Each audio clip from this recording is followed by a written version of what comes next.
E Jesus, chamando seus discípulos, disse: tenho compaixão da multidão, porque já está comigo há 3 dias, e não tenho o que comer, e não quero despedi-la em jejum, para que não desfaleçam no caminho. E os seus discípulos disseram-lhe: de onde nos viriam num deserto tantos pães para saciar tal multidão? E Jesus disse-lhes: quantos pães tendes? E eles disseram: 7 e uns poucos peixinhos. Então mandou a multidão que se assentasse no chão, e tomando os 7 pães e os peixes, e dando graças, partiu-os e deu-os aos seus discípulos, e os discípulos à multidão. E todos comeram e se saciaram, e levantaram do que sobejou 7 cestos cheios de pedaços. Ora, os que tinham comido eram 4.000 homens, além das mulheres e crianças. E tendo despedido a multidão, então entrou no barco e dirigiu-se ao território de Magdala. Amém? Eu quero só que você faça, lá no versículo 32, a parte que está em vermelho, que Jesus está falando, vamos todos juntos. Tenho compaixão da multidão, porque já está comigo há 3 dias, e não tenho o que comer, e não quero despedi-la em jejum, para que não desfaleça no caminho. Amém? Antes de você se sentar, dê um abraço, ou dê uma palavra para quem está do seu lado, e diga assim: o Senhor tem compaixão por nós. Nós somos alvos da compaixão do Senhor, amém? Pode tomar o seu assento.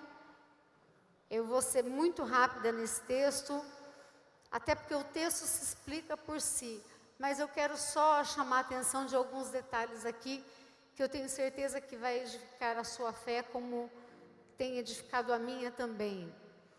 Esse texto é um dos textos que fala sobre os milagres de Jesus. E essa multiplicação, ela é a segunda. Nós vamos ter uma multiplicação muito grande, narrada em um texto um pouco atrás, e essa aqui, a segunda. Então, o que nós entendemos? Jesus, ele vinha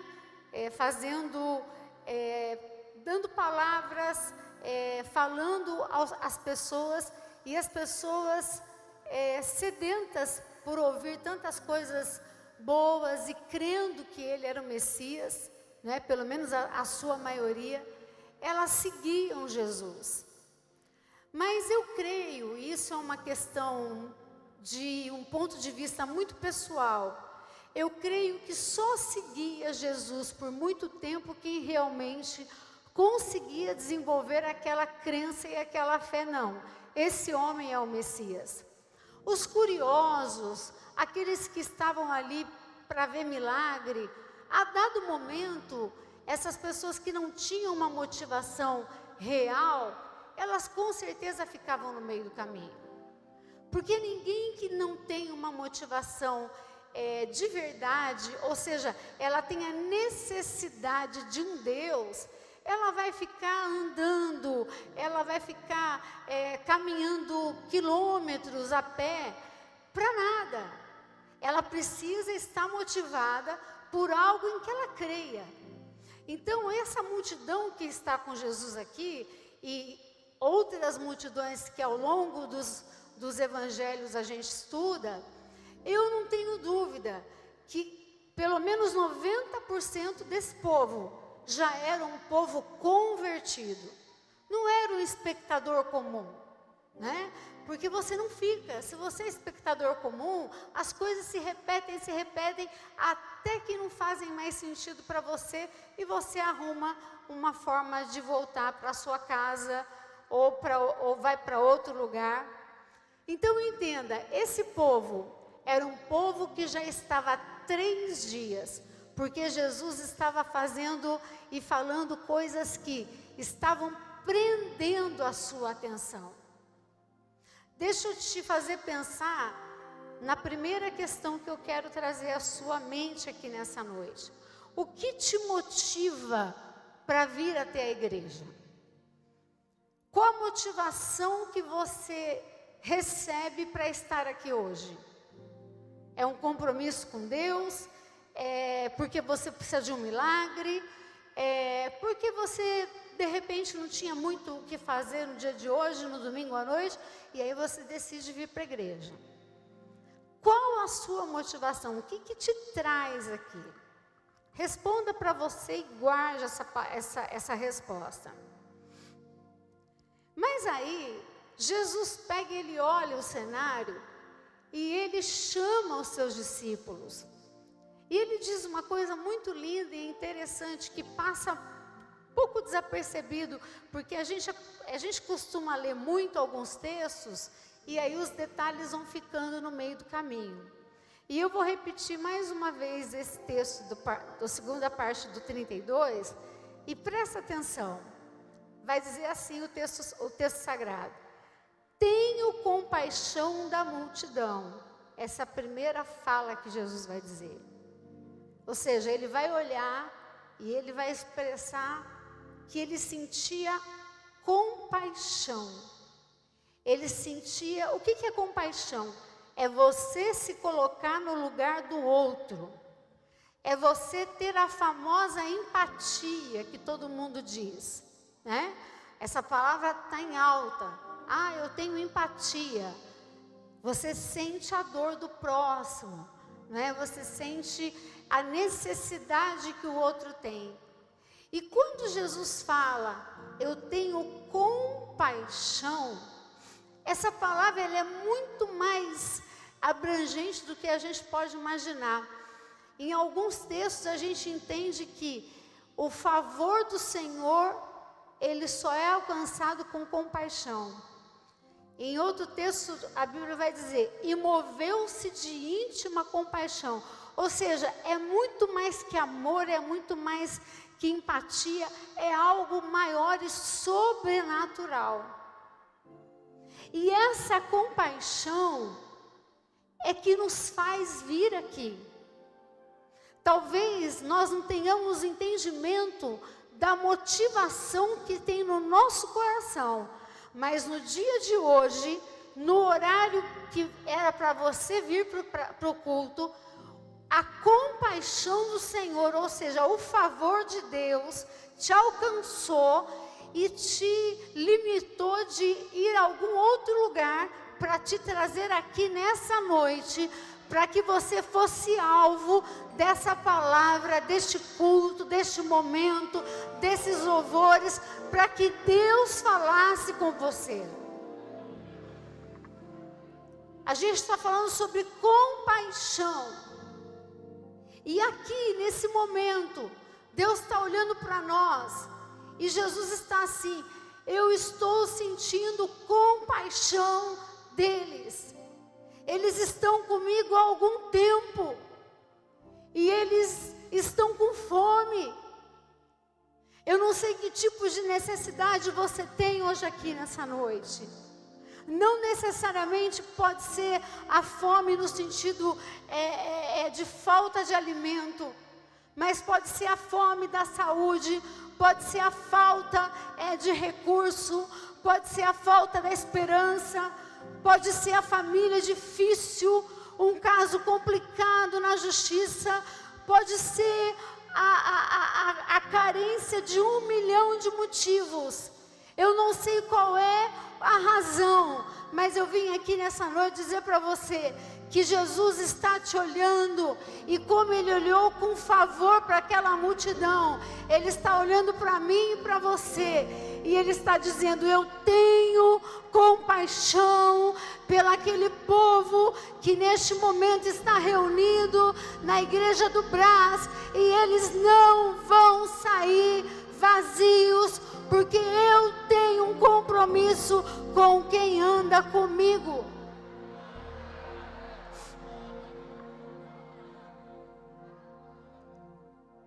E presta atenção em mais um detalhe desse trecho. Jesus, ele vai dizer que ele sente compaixão. E na sequência, ele vai dizer o seguinte: eles já estão comigo há 3 dias. Aí vem a terceira questão que eu quero colocar para você aqui. E você vai responder só para você. Há quanto tempo você precisa dessa solução para a tua vida? Há quanto tempo você está esperando que esse milagre aconteça? Há quanto tempo você está esperando que esse problema na sua saúde seja resolvido de uma vez por todas? Há quanto tempo essa fome insaciável, esse vazio, que muitas vezes a gente não consegue identificar o que é, há quanto tempo você precisa que seja preenchido? Há quanto tempo você precisa que uma injustiça seja resolvida na sua vida? Há quanto tempo você precisa que uma situação que você sabe que só Deus pode entrar para resolver, você está esperando? Há quanto tempo você está esperando uma resposta que ninguém consegue te dar? Mas Jesus está aqui essa noite para te dar tudo o que você precisa: resposta, saúde, justiça. Pode pedir, porque Ele está aqui.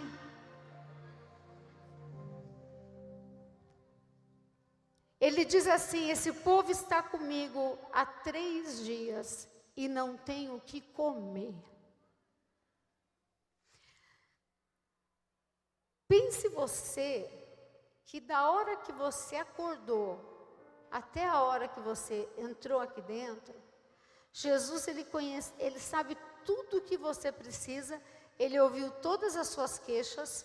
Ele sabe as expectativas que você tem para a sua semana.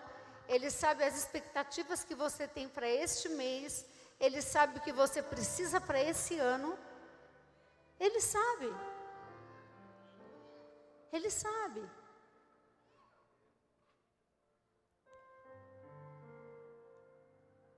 E você chega aqui, muitos aqui, talvez não todos, mas chegam aqui com aquele sentimento: mais um culto e nada, mais um dia e nada, mais uma semana e nada.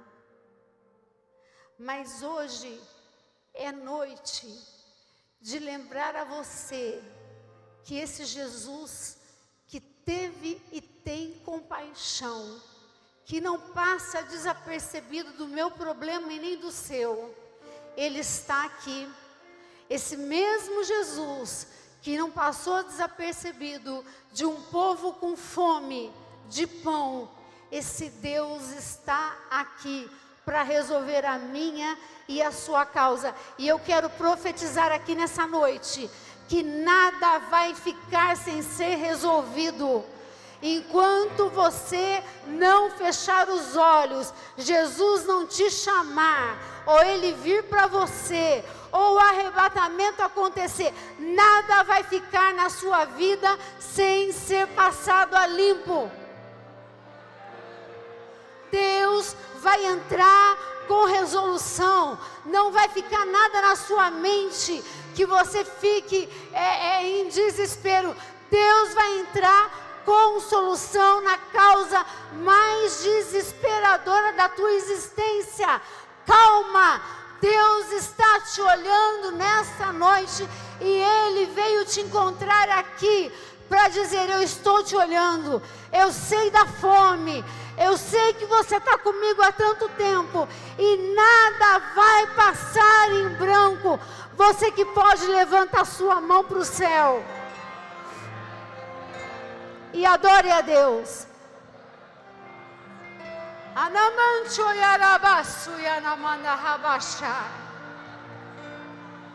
Você está pensando que Deus não viu? Ele viu. Você acha que Jesus não sentiu? Ele sentiu, ele sente, ele sabe. Mas bispa, ninguém me vê. Ninguém precisa te ver, mas Jesus vê.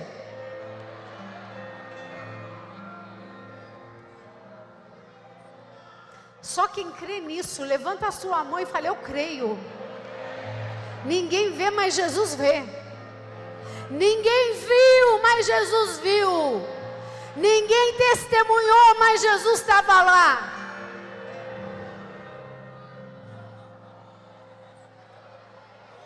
Ayaramante arabaçu que na blasfema. Glória. Mas sempre tem aquela turma que está com Jesus, mas ainda vê impossibilidade, né?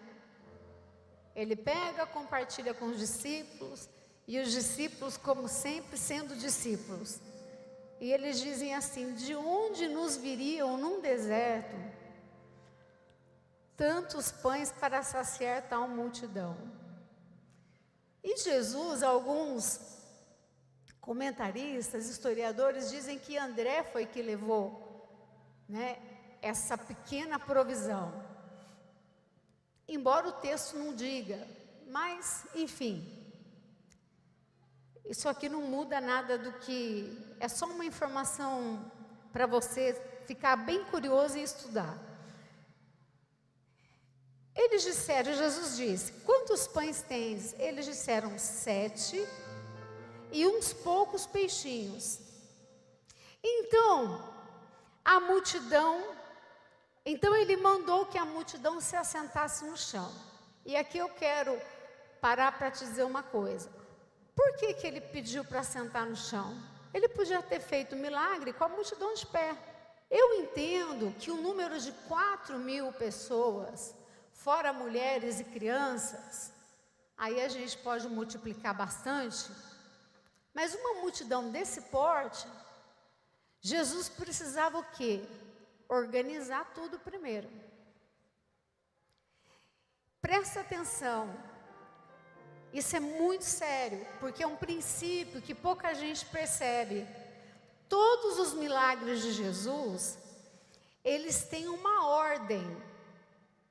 Jesus não sai fazendo milagre por aí, no meio de desordem nenhuma.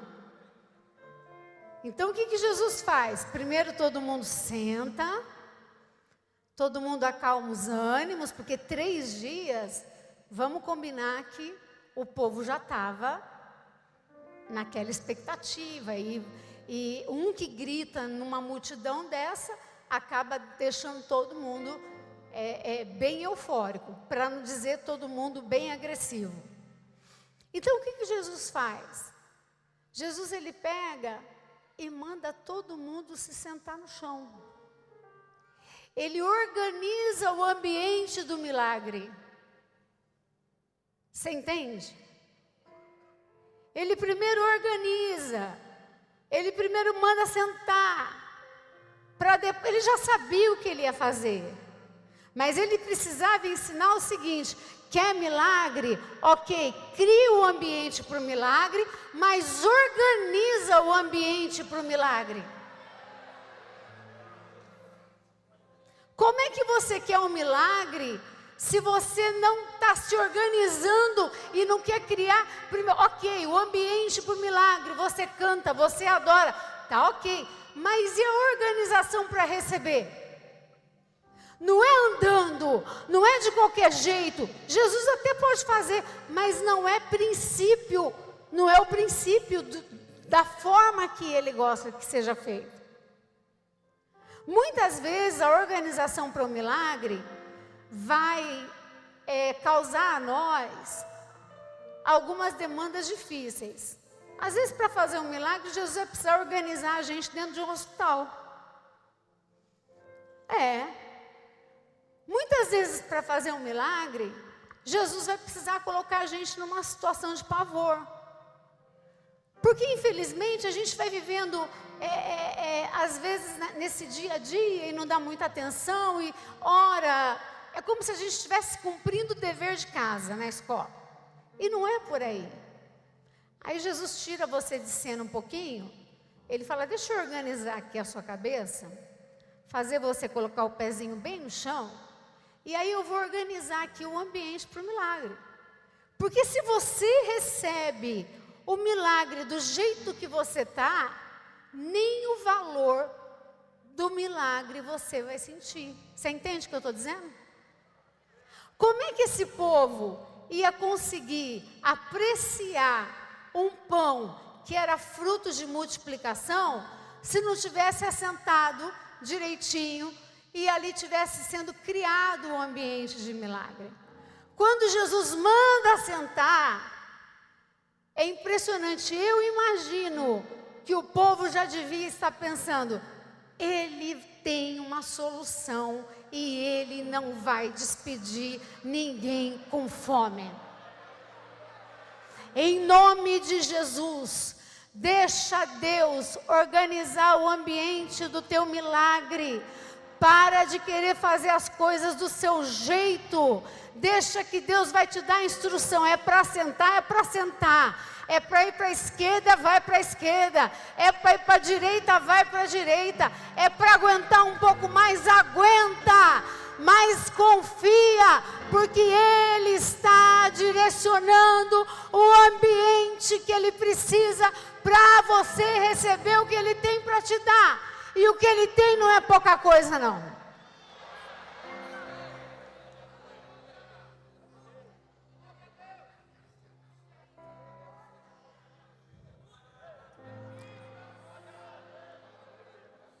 Aleluia! E tomando os 7 pães e os peixes, dando graça, partiu-os e deu aos seus discípulos, e os discípulos à multidão, e todos comeram e saciaram. Você vê que além de organizar o ambiente, Jesus manda sentar. A Bíblia diz que Ele parte, Ele pega e dá para os discípulos, e os discípulos entregam para o povo. Bispa, o que a senhora está querendo dizer? Tem milagre que é assim, ó. Tem outros que Jesus vai visitar uma mulher no poço e Ele vai mandar os discípulos fazer compra. Vai comprar, vai lá no mercado. Porque eles não iam entender o que estava acontecendo ali. Mas neste milagre, e esse que eu trago aqui, esse texto nessa noite, na certeza que Deus está falando conosco, Ele pega, Ele parte o pão, mas Ele usa os discípulos para distribuir.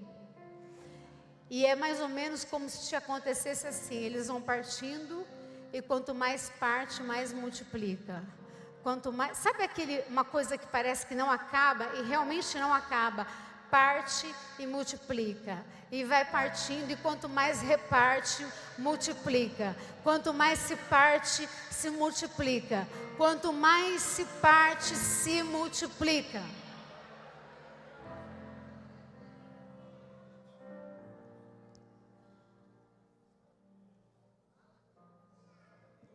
Tomando os pães e os peixes, dando graça, partiu-os e deu aos seus discípulos, e os seus discípulos à multidão, e todos comeram e saciaram-se.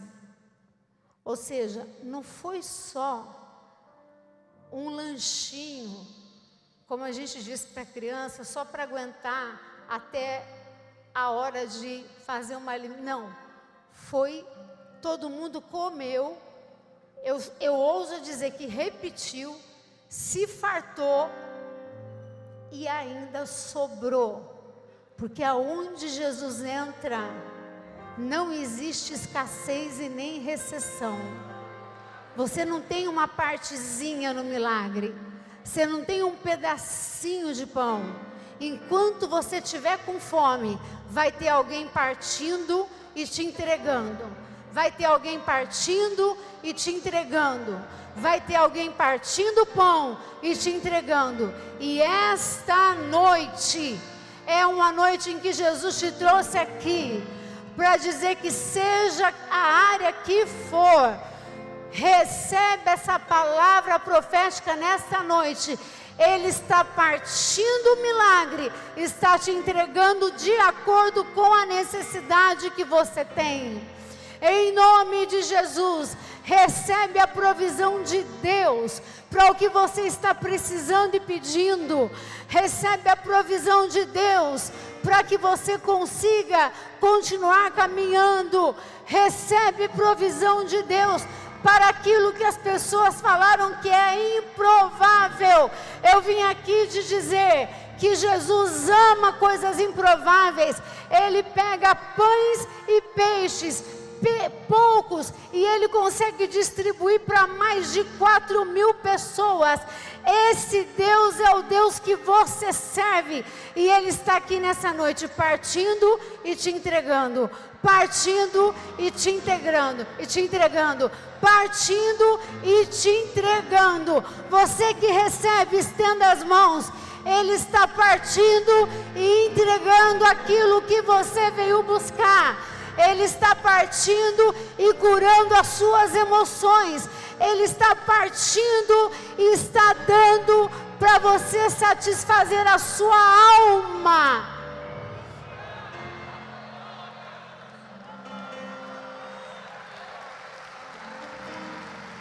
Aramancho yarabasu yanarama.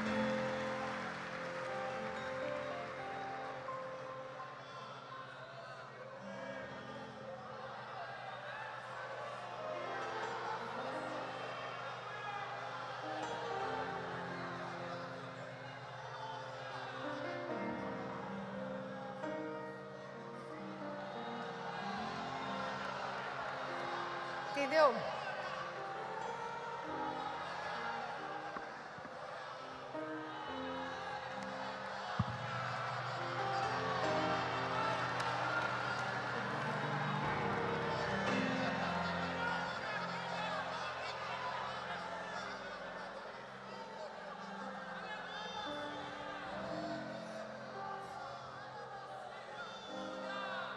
Arabaxo yandanamas.